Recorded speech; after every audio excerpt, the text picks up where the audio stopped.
La Banque Populaire Occitane vous présente l'interview Objectif News de 18h. Banque Populaire, la banque qui donne envie d'agir.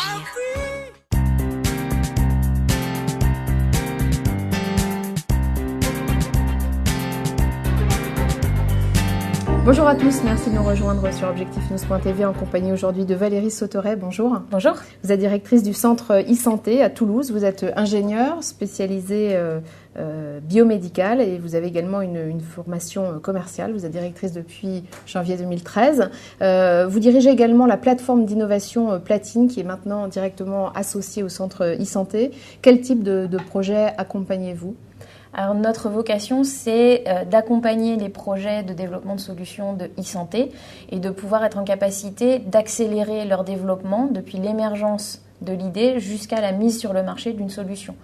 Donc, qu'est-ce qu'on entend par une solution de e-santé ? C'est tout ce qui va utiliser les technologies de l'information et de la communication pour améliorer l'offre de soins au sens large. Et donc, en particulier, permettre un meilleur suivi à domicile des patients.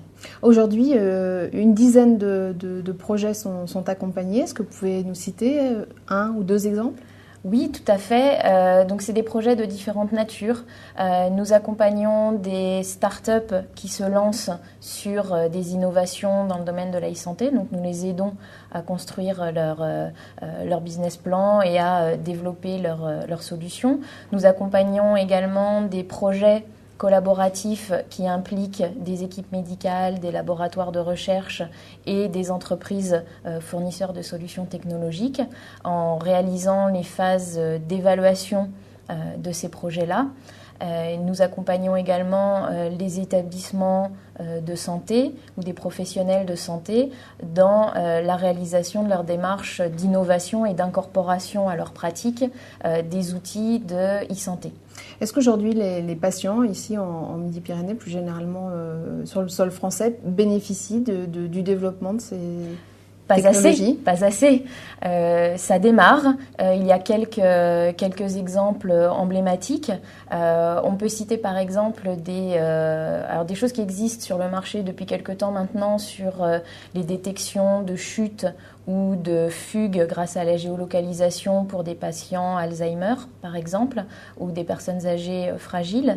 Ça existe depuis quelque temps, les solutions sont encore améliorées, certaines sont disponibles auprès des patients, pas encore assez répandues. D'autres exemples aussi sur lesquels nous avons travaillé pour des patients atteints d'insuffisance cardiaque, pour lesquels des solutions se développent pour permettre un meilleur suivi à domicile en mesurant leurs paramètres vitaux au quotidien, par exemple le poids, qui est une donnée toute simple mais essentielle et qui permet d'alerter en cas de risque de décompensation cardiaque. Donc un simple suivi de poids à domicile quotidien va permettre, grâce à la télétransmission du personnel soignant, de pouvoir identifier un facteur de risque et adapter la prise en charge du patient pour éviter une hospitalisation ou un événement grave. Donc par exemple, là vous êtes à l'intermédiaire de plusieurs types d'interlocuteurs, des équipes médicales, une entreprise. Oui, nous avons en fait deux projets emblématiques sur l'insuffisance cardiaque. Le premier, c'est Osicat, qui est porté par le CHU de Toulouse et l'industriel Aller, pour lequel Platine a effectué tout le montage du projet d'évaluation qui s'est concrétisé par le lancement d'une étude clinique de très grande ampleur au printemps dernier. Le deuxième projet est le projet Cardio-Auvergne qui est porté par un réseau de soins en Auvergne et pour lequel Platine est en train de travailler à l'élaboration d'une méthodologie d'évaluation adaptée à ce projet. On a l'impression, puisque finalement la e-santé, on ne la découvre pas totalement quand même aujourd'hui en 2014, que le développement de ces projets est freiné par un peu de frilosité, un cadre réglementaire qui évolue peu finalement. C'est votre analyse aussi ? Oui, évidemment, ça ne va jamais assez vite. Nous, on aimerait que ça aille beaucoup plus vite. On est dans un domaine qui est très réglementé. On peut dire aussi, heureusement, sur le domaine de la santé, que c'est réglementé et qu'on ne peut pas faire n'importe quoi. Mais c'est vrai qu'aujourd'hui, les freins sont assez lourds et ne permettent pas de développer aussi vite que ça pourrait des solutions qui sont bénéfiques pour les patients. C'est plus la complexité que le fait que ce soit réglementé qui pose problème. Est-ce que c'est une question de coût aussi, d'accès à ce type de soins et du rôle des mutuelles et de...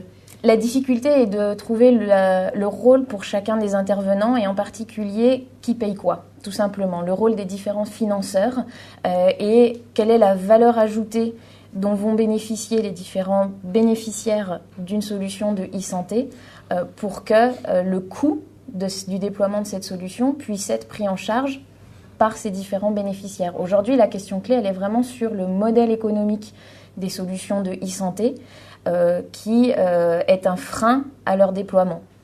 Je voudrais qu'on évoque, avant de se quitter, Valérie Sautret, un projet qui s'appelle Ready for Health, sur lequel intervient le Centre e-santé. Vous pouvez nous en dire un mot ? Oui, c'est un projet très ambitieux donc pour lequel le Centre e-santé est associé à 3 autres régions en Europe. Donc un projet européen d'une durée de 3 ans qui a démarré en novembre dernier et qui vise à faire émerger des solutions concrètes de e-santé en répondant aux besoins des acteurs sur le terrain et vraiment en se focalisant sur la levée des différents verrous à l'accès au marché des solutions de e-santé. Donc nos priorités vont être de nous concentrer sur l'identification des besoins pour développer des solutions qui répondent expressément à ces besoins-là et en parallèle travailler sur le fameux modèle économique qui fait défaut aujourd'hui pour lever les barrières à l'accès au marché de ces solutions. Merci Valérie Sautret. Merci à vous.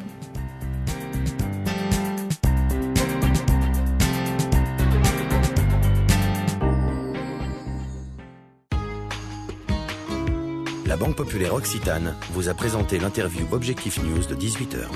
Banque Populaire, la banque qui donne envie d'agir.